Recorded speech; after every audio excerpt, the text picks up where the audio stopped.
We've been involved in this, excuse me, this outpouring really for 15 years, and actually 16 years now.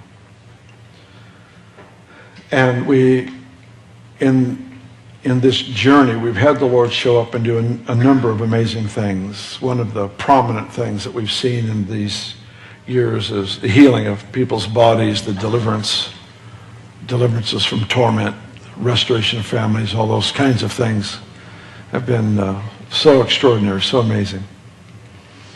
Occasionally we have unusual things happen that I don't take a service for. I just don't. I'll make reference and then I leave it alone. And that's typically my response to the signs that make you wonder.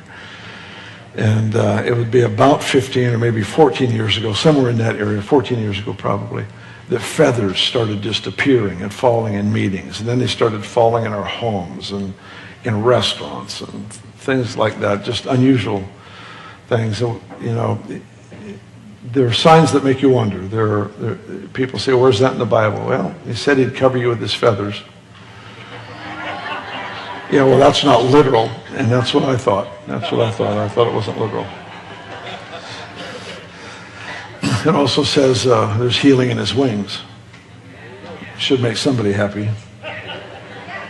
But things like that happen. We'll have gust of wind that I'll get hit with. And I mean, not imaginary things, People get weird, and I understand they want something supernatural so bad they start imagining things, and I understand that problem will probably always be with us.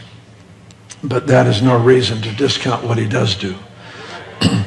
And we've had gold dust appear in people's hands for years. I don't ever talk about it, but frequently during worship, we actually had it today. Benny and I both saw gold will start falling during worship. This time I think it started falling during our prayer time. And we'll just drop like rain. And I mean, you can't invite God into the house and not have something outside of your box happen. He's just slightly bigger than our understanding. Yeah.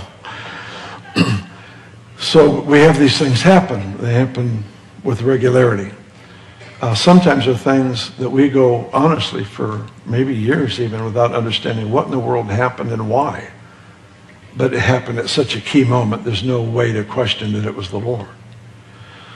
August 12th, our children's pastor actually preached that night on grace. And late that Friday, it was a Friday night, I was out of the country somewhere, I forget where I was, Sweden or somewhere. And at the end, they had a fire towel and started ministering to people, and this glory cloud just came and just started hovering somewhere over the platform. I'm not sure where that one was, but there's this cloud. It's hard to explain. It looks like smoke, looks like dust, and when you get close, it's like gold. It's shiny. It's like little flakes, teeny, weeny little flakes, and they're just swirling. The next week, the 19th of August, was a women's conference. And the same thing happened again. I know that night it was over in that corner. And then this last Friday night, this cloud appeared again. And this time, it remained there for approximately 45 minutes. It would intensify, it would get thick, there was at one time, there was like this smoke billowing, and it exploded. It was like a ball. It exploded and just shot up all of the gold. I'm going to show you a little clip, and it'll look like smoke to you. You'll see some little sparkles, but it's like gold flakes, and they all went up. They happened over in that corner, but as we were walking around the stage here, I would get back in here, and it's just swirling up in the ceiling up in there. It's just probably from about this side of the room over, was just everywhere. We had people standing on the stage, were just dumbfounded, One of our staff this morning made a comment, not meant to be humorous, it felt like I was looking at a UFO, I mean, you don't have a slot to put it in, is that kind of a thing. I mean, we realize there's glory in the Bible, there's the smoke of his presence. I understand all that, but it's different from when you read it to where you're in it.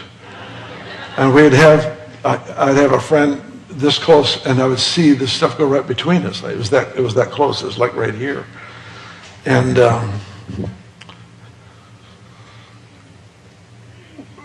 we're going to pray into this, actually, because there's a specific target that I feel like the Lord wants us to take. Chris, as we were talking about this morning as a team, leadership team, he prayed this prayer that I think is so strong, so prophetic. The signs, the wonders that were displayed through Moses, those were all plagues. This is New Testament. This is the hour of grace. I feel like there's just going to be things that happen. I feel a little strange in saying I feel like there's things that are going to happen when they've been happening for years and years and years.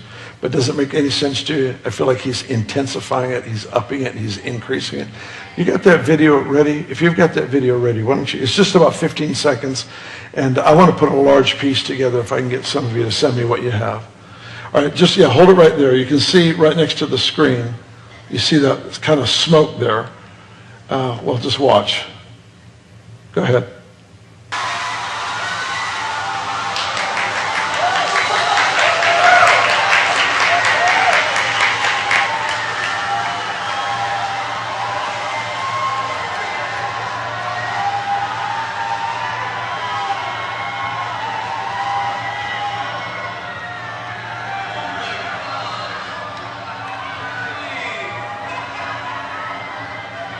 All right, run it back again. Start it over.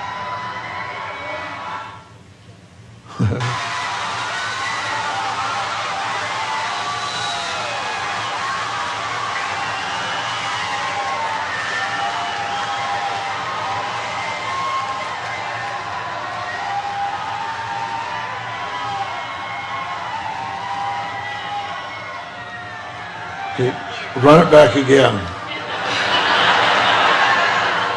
Now pause it. Just pause it there for a second. There we go. For those of you that were here, you remember, now this has happened all 3 times on Friday nights, late into the evening. It started about 11:30, went till about 12:15, if I have my numbers right. But there was such intense worship, and childlike wonder at what's happening. And I wouldn't normally even show this to you, except I really believe there's a prophetic point to what God is going to be releasing. Go ahead and play it again. I got to see it again.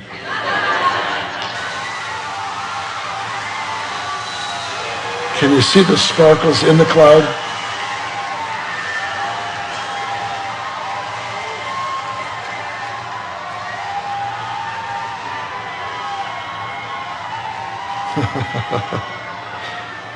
That's good. Thanks. You can turn it off and turn the lights up.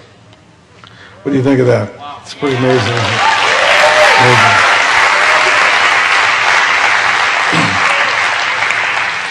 I've had several things happen through the years that were so ridiculously supernatural, but they were so natural that I had a hard time adjusting to what he was doing. Does that make sense? It didn't come with a thunderous voice, and it was like smoke. Yep. And we sat there just stunned at what's happening. That's probably 20 or 30 minutes into this billowing cloud. Why do I share that? Well, I've got a feeling it's going to start happening in your homes, in your places of business. This is what I'm thinking. I've already seen in measure, we talked about what we think is going to happen, and that's true, but we also have a history of unusual things happening. You know, we've seen things. I've been in a store where somebody falls out under the presence of God standing right next to me, not realizing that presence he was manifesting on me, to have them just laid out in a store. It's real hard to explain. I've had them break into uncontrollable laughter and run out the door, and then look back at me through the glass doors, going like this, just standing. We've ordered in a restaurant and had this big old feather float between us and the waitress. Is that a feather? Yeah.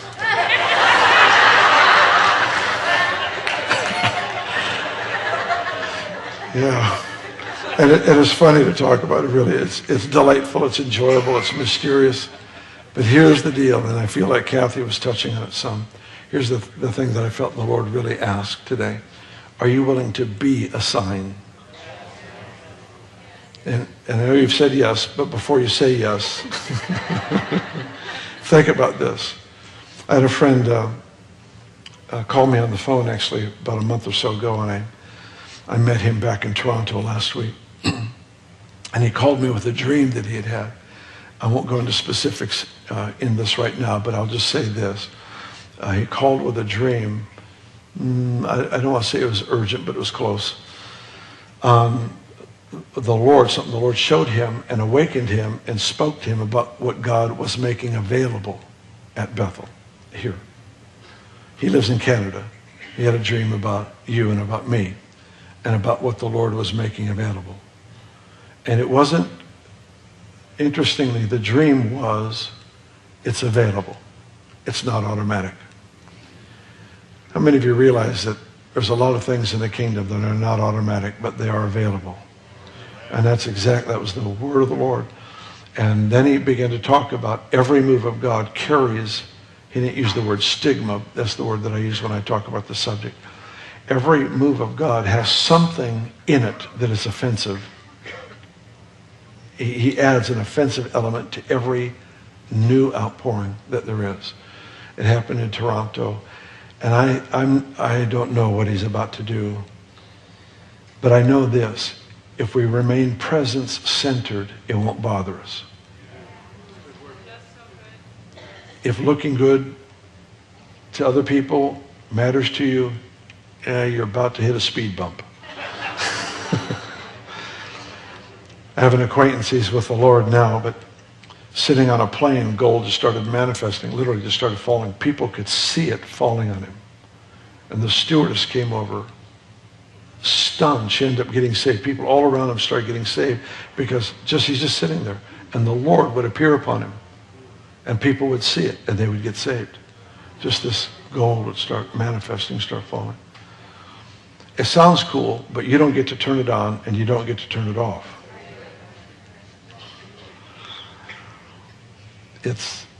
Are we willing to become a sign? It's an invitation for him to manifest himself as he pleases. I felt like when my friend called me, I felt like it was a warning, but he was happy. It was a happy warning, like, here, this is available. And then he went on to say that the Lord is entrusting it to us because we value the presence. And so I feel like there's something in the works here that we need to pray into, because what I see happening, the occasional public displays that I've seen through the years, just very seldom, very infrequent, but they happen. I've gone into places where, one place in particular, they would take me aside and ask me what was different. Why is it different when I walked into the building? And they would ask me. I feel like there are ways that he wants to manifest on us that are about to be released in presidential offices, in corporate heads' offices, in the principals of the schools, and these sort of things. And I want us to pray into this. I've got a passage I'm going to share with you. It's going to be a very short message. It was 10 minutes last service, so I'll have that goal today for a second service as well. I don't want to belabor this, but I feel like more than anything, I was to show you a video, have Chris pray. I have things to teach, but they're